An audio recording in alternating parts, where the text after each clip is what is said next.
শুনছিলাম দেশের অনেক জায়গায় নাকি মন্দিরে হামলা চলতেছে। সপা রাত করে না লক্ষ্মী সোনা। ঈদ মুবারক, ঈদ মুবারক, ঈদ মুবারক। প্রথমে বলি, আমি কোনো দলের সমর্থন করি না, হোক সেটা আওয়ামী লীগ হোক সেটা বিএনপি। সম্পূর্ণ ভিডিওটি দেখবেন, তারপর মতামত করবেন।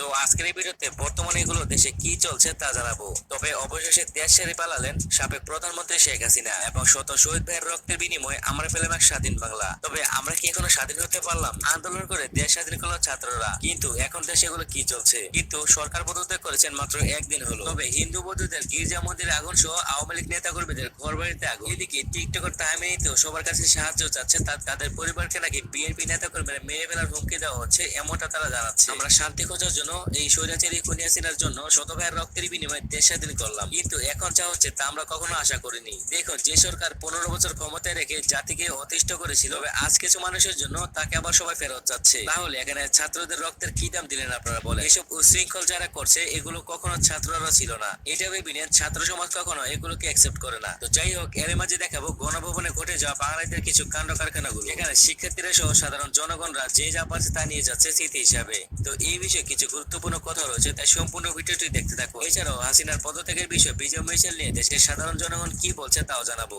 এমনকি 7 মিনিটের সেই খেলোয়াড় আতিকা এবার পোল্ট্রি নিয়ে নিল, সে কি বলছে তাও জানাবো। তাছাড়াও অমর ভাই কি বলেছেন এই বিষয়ে জানতে হলে সম্পূর্ণ ভিডিওটি দেখতে থাকো। প্রথমে আমরা কথা বলি শেখ হাসিনার পদত্যাগের বিষয় নিয়ে। ভিউয়ার্স, এভাবে জাতি একটি সুদিন দেখতে পারবে তা অনেকের কল্পনার বাইরে ছিল। স্মরণীয় হয়ে থাকবে 34 জুলাই 2024। তবে শত শত শিক্ষার্থী ভাই বোনদের রক্তের বিনিময়ে এবার স্বাধীন দেশ পেলাম আমরা। তবে আমরা কি এখনো স্বাধীন হতে পারলাম? যখন দেখা যায় শেখ হাসিনার লাগেজ টেগেজ নিয়ে পালানোর উদ্দেশ্যে রওনা দিয়েছেন, তখন দেশ তোলপাড় হয়ে গেছেন। এখন দেশ স্বাধীন হবে, খুনি সরকার পালাচ্ছে। তবে এই রক্ত দিয়ে বিজয় নিয়েছেন আমাদের ছাত্রছাত্রী ভাই বোনেরা। কিন্তু এই বিজয় মিছিল উপেক্ষা করে আমরা কেউ রাষ্ট্রীয় সম্পদগুলো নষ্ট না করি, কারণ এখানে আমার ভাই বোনেরা স্বাধীন দেশ এনে দিয়েছেন। আমরা কেউ এমন করবো না যাতে শিক্ষার্থীদের উপর কারো বাজে মতামত না আসে। আমরা এখন বিএনপি বুঝি না, আওয়ামী লীগ বুঝি না। এই দেশে নতুন কাউকে এনে দেশে ইসলামী শাসন চলবে, সকল ধর্মের মানুষ যেন তাদের ধর্মীয় ও নৈতিকতা পালন করতে পারে, আমরা এমন একটি সরকার চাই। তবে আমরা এখন চাই শান্তি ও দেশের সার্বভৌমত্ব রক্ষা। তো এর মধ্যে দেখা যাচ্ছে গণভবনে অনেকে অনেক কিছু নিয়ে যাচ্ছে।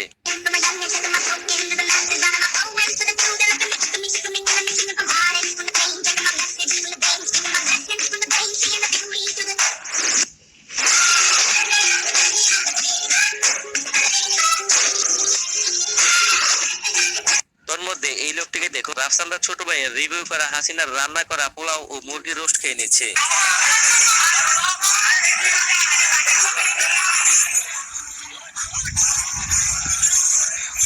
হাই হাই, বাইরে ভাই কমায় খা, এদের খাবার না খাওয়াটাই শ্রেয়। তবে এছাড়াও যে যা পাচ্ছে সবকিছু নিয়ে যাচ্ছে। তবে সেখানে সবাই আবেগের বসে এই বিজয় উল্লাসের স্মৃতি হিসেবে সবকিছু নিয়ে যাচ্ছিল, কিন্তু এগুলো আবার সব ফেরত দেওয়া হচ্ছে।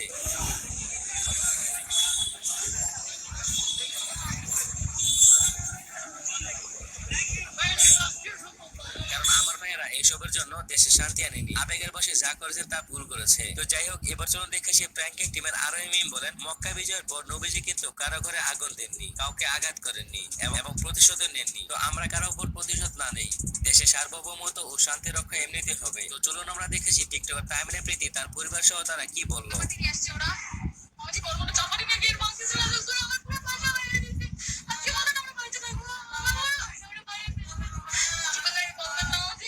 এবং সেই স্টোরিতে কি বলেছেন দেখুন।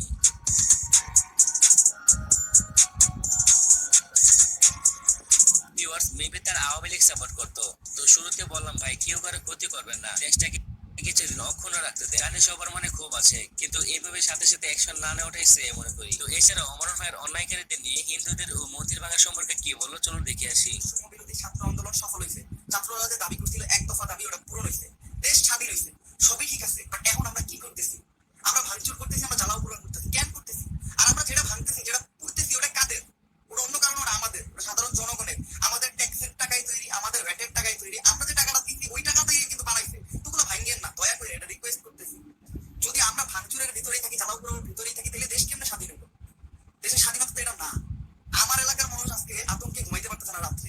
আমাদের হিন্দু ভাইদের সেফ করার দায়িত্বটা কিন্তু আজকে আমাদের। আমাদের ইসলাম ধর্ম আমাদের সবসময় শিখেছে প্রতিটা ধর্মের মানুষের প্রতি শ্রদ্ধা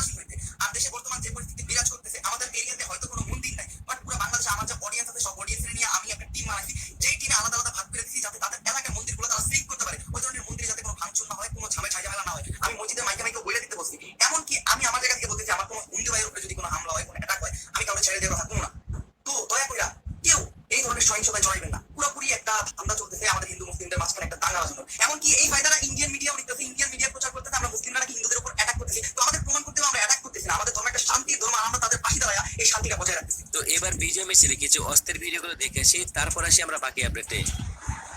এই দেশ তোমার আমার, এদেশ কেউ পাবেন না। আমরা বড় দিকে যাচ্ছি। আমি ভেবে রাখি এতদিন আন্দোলনের সাথে সম্পৃক্ত ছিলাম, কখনো প্রকাশ্যে আসি নাই। আজকে বিজয়ের পর প্রকাশ্যে আসলাম।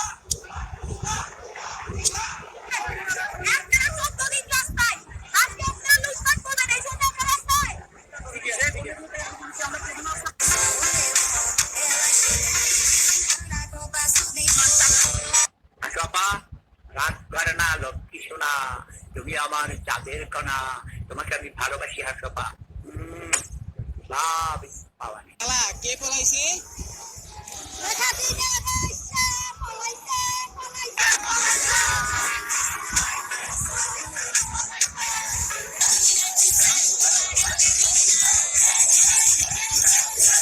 তো পরিশেষে কথা বলবো সেই 7 মিনিটের খেলোয়াড় আতিকের কিছু কথা ড্রপ করছে, সেগুলো হলো সরকার পদত্যাগের আগে তিনি কি বলেছেন শুনুন।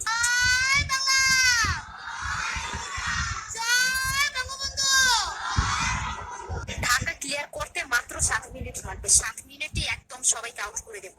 তো দেখুন এখন সরকার পদত্যাগের পর কিভাবে বলতে নিল। সে বলছে আমি সকলের কাছে মাফ চাই, আমি আর কোনোদিন রাজনীতি করব না, আমার ভুল হয়েছে, আমাকে মাফ করে দিন। এরপর আরেকটি পোস্টে বলে হাসিনা যে এত খারাপ, আগে জানলে জীবনে আওয়ামী লীগ করতাম না। সবাই শেয়ার করেন।